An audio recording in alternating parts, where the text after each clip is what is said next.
Okay, well, we'll start by asking, what does the American dream mean to you? Okay. Yeah? Yeah. The American dream. I think when I first heard about what the American dream was, the first time I heard this concept, this idea, it was mostly about things, acquiring material things. And as I have grown up and matured, definitely that definition has evolved over time. And over the past few decades, we know that the American dream have come to mean to many people healthcare, college, retirement. But for people like me who came to this country as an immigrant, the American dream also means being accepted, feeling that you belong, a sense of belonging and community. When you immigrate to a new country, there is a price that you pay for that, which is leaving your community, your friends, your family, your culture behind, and trying to fit in within a new society becomes part of is at least one of the main goals that you have now. And so for me, the American dream to some degree meant being part of what America was or is right now. I think that as I reflect on what it means to me now, it probably is more about pursuing my own dreams. I don't want anyone or any institution or government to define what the American dream is or needs to be for everyone. I think that a broader definition where any individual can pursue what they aspire and what they want in their lives, it should be the definition. I think that when we begin to create all these brackets and all these boxes, then for some people it may apply, it may not apply to others. Some people may have other interests and other needs, and so just the idea of pursuing what your dreams are, I think that that's the American dream. And today it's more about just my dream. I think that my dream now includes a community. It means also making the world around me better. I don't think I will be completely happy. That if the American dream is also the pursuit of happiness, I will not be fully content and happy if I have everything that I want, when I see the people around me not having what they need and what they want. So it's a shared ideal in a way for me. No, that response your question a little bit. Can I ask a question? Yes. So do you see a discrepancy between what your American dream is now and what people perceive the American dream to be in other parts of the world, or maybe your family back at home and stuff like that? Yes. I mean, when I came to the United States, the quality of my life improved in many ways. As I said, there are things that I lost, but there are many things that improve and are better. I think that for people, for example, family members at home, there are some basic needs that are not something that I take for granted right now, that they don't have, and for them that could be their American dream. And I don't, it's sometimes difficult for me just to say American dream. I mean, it's the dream of all human beings to have decent living, healthcare, retirement, college, and being happy. It's not exclusive to the United States. So people who live in the United States, I think that every person in the world should have access to those things. But I think that when you're worried about what you're gonna eat, the water you're gonna drink, if your kids are safe going to school, those things take priority over others. So, yeah. What do you think it means to be American? Oh wow, what it means to be American. That's a difficult question for me. I honestly have never felt fully American. So I don't know what that feels like or what that should feel like. But in a broader sense, I think that being American, in a way, has always implied having opportunities.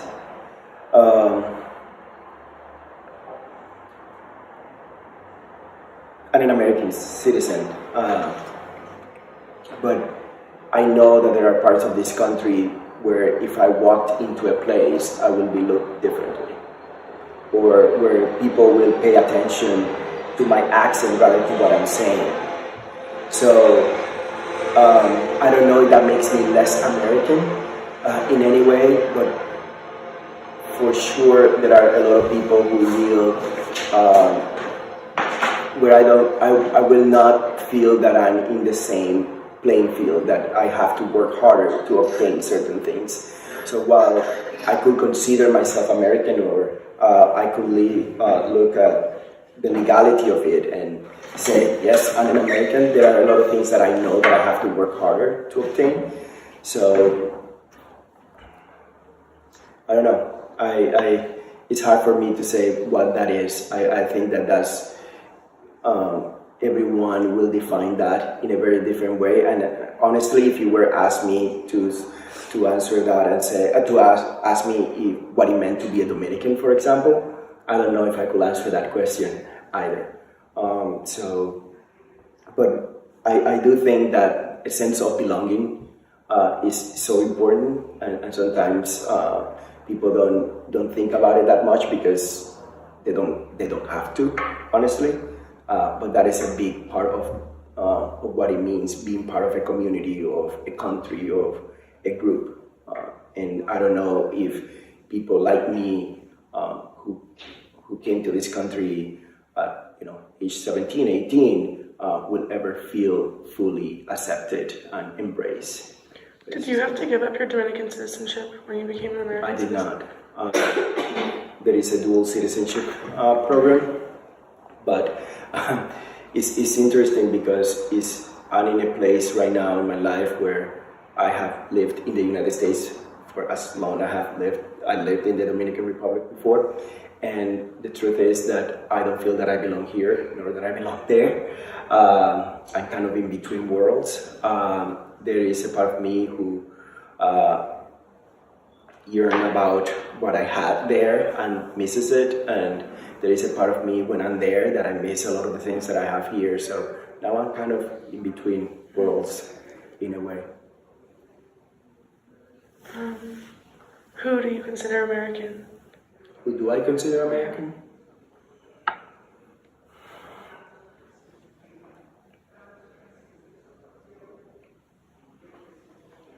Honestly, I think I'll say you.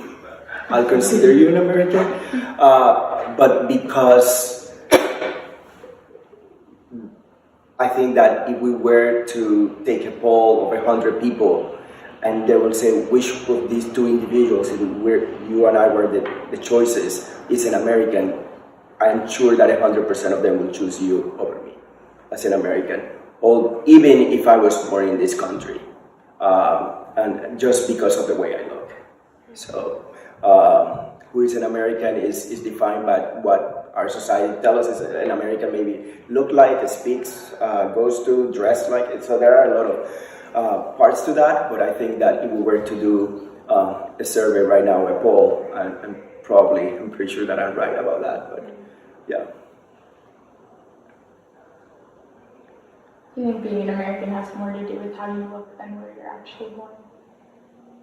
And where you actually born? People don't care where you're at. I mean, before people get to ask you that question, where you're born, they already, by looking at you, have made a lot of assumptions about you. before I even tell people that I'm an American citizen, they already assumed a million things about who I am and where I come from.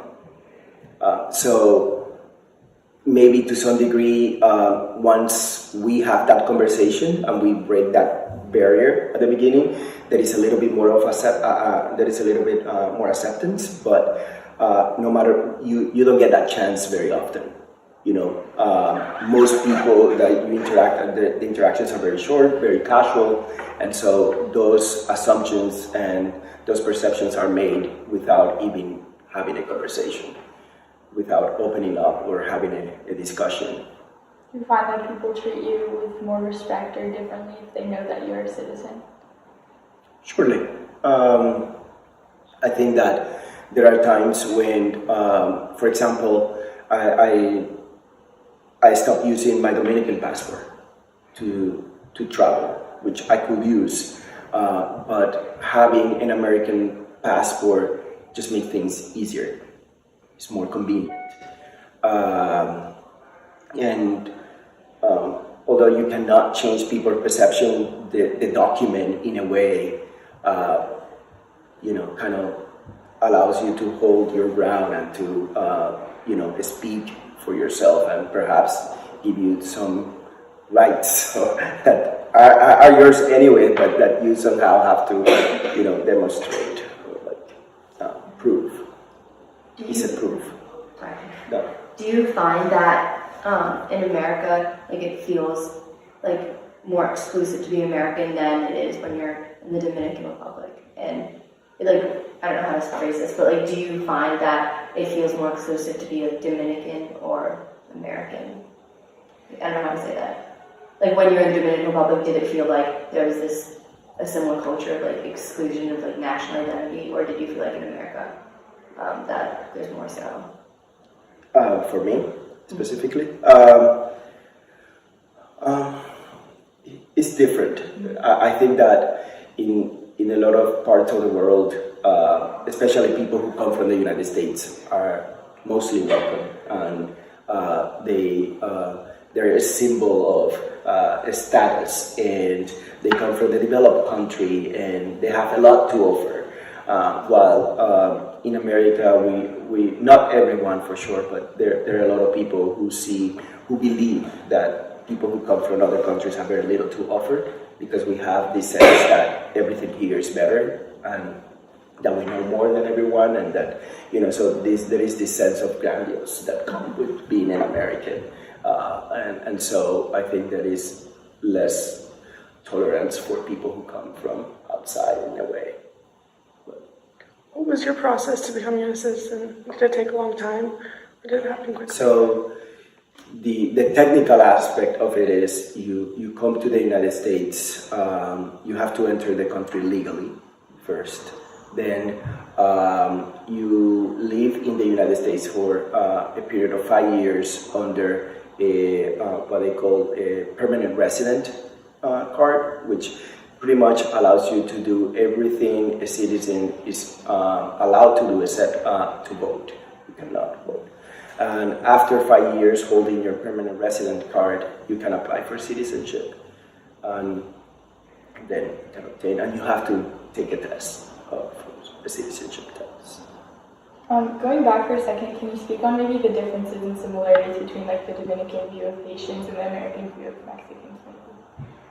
Mexican and Haitians.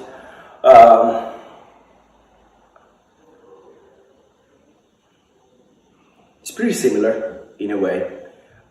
Is the construction of the other. It's not this in the Dominican Republic, for example. And you know this, and Sadie also, because of when we traveled together. You saw there is this discrimination toward people of Haitian descent, mostly because of the skin of their skin color, sometimes because of the way they speak. Although there's not much of a difference between how they look, but there are certain differences that perhaps you can perceive, and so there is a lot of discrimination that happens, but because what had happened is a lot of the countries that were colonized have internalized the process of colonization. And so, again, white, blue eyes, blonde is good. Dark skin, is bad. And that's the way it is. So, for Dominicans, Haitians who are immigrants coming into the country are this other that they have to reject. They have internalized that. They even reject themselves. So a Dominican who is really dark will reject himself, will actually aspire to marry someone who is lighter so that they can improve their race or their family. So this is not just about Haitians. They have internalized this to such a degree where they even reject themselves. Although they don't necessarily see it, but it's there. There is a self-rejection that comes with that too. I think that with the situation with the United States and Mexico, this is more about rhetoric and us not doing really a good job about who these people are. I think that we have allowed certain outlets and certain groups to define who the new immigrants are. Because let's not forget that this is a country built by immigrants. But now this new group of immigrants somehow, I think a lot of the immigrants throughout history have gone through that process to some degree. But now we have a sense, but that was during the years that the country was becoming a country in a sense. And now that we have a sense that this is our country, now the people coming from Mexico mainly have become that other and that rejection. But there is a lot of misinformation. There is a lot of history that is not told or explained correctly, and so you create these concepts, and it becomes this game about us versus them, and so when he plays like that, people will always choose themselves and what they seem to be protecting their community and their families. So it becomes an instinct of sorts, and he plays well. In your perfect world, who would decide who gets to become American?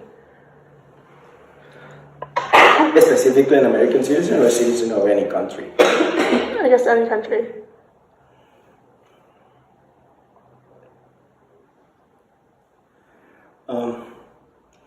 I guess it depends on what citizenship will mean for people. If citizenship means that every person will have the same rights, then I wouldn't want to have individual citizenships, because if it means that it will limit your rights as an individual and as a human being, then we shouldn't have anything like that. But I do understand that countries have different laws, different approaches, even cultural. There's a lot that comes into play, and so in an ideal world, I think that it'll be a world with no borders, and people could feel that they could go to any place and feel accepted and welcome, and feel that they can contribute to the society and the communities in which they go to. That is not dependent on a piece of paper. Yeah. It should be the process deciding if someone can vote or not. Like, say there were no borders. That becomes an issue. Then you could set it up that way. Although we do have Americans that are born here that do not vote. People who are in jail, for example, can vote, and they were born in this country. And more than half of Americans do not vote. They just decide not to participate in that process. If voting was required, perhaps, where everybody was asked to participate in that civil process, but I don't know. We don't even ask that of our own citizens. So it becomes a more complex question, I think, when you bring that up. Yes. Are you proud to be American? And I'm proud of the communities in which I live. I'm proud of what I feel I have been able to contribute. I'm proud of continually thinking and fighting and voting for to make sure that everyone, at the very least, have access or the possibility to meet their needs.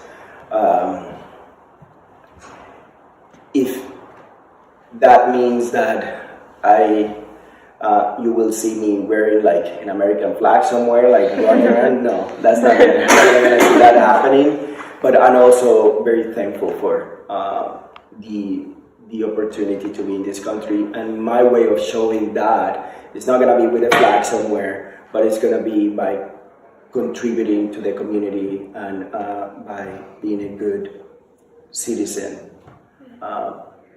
So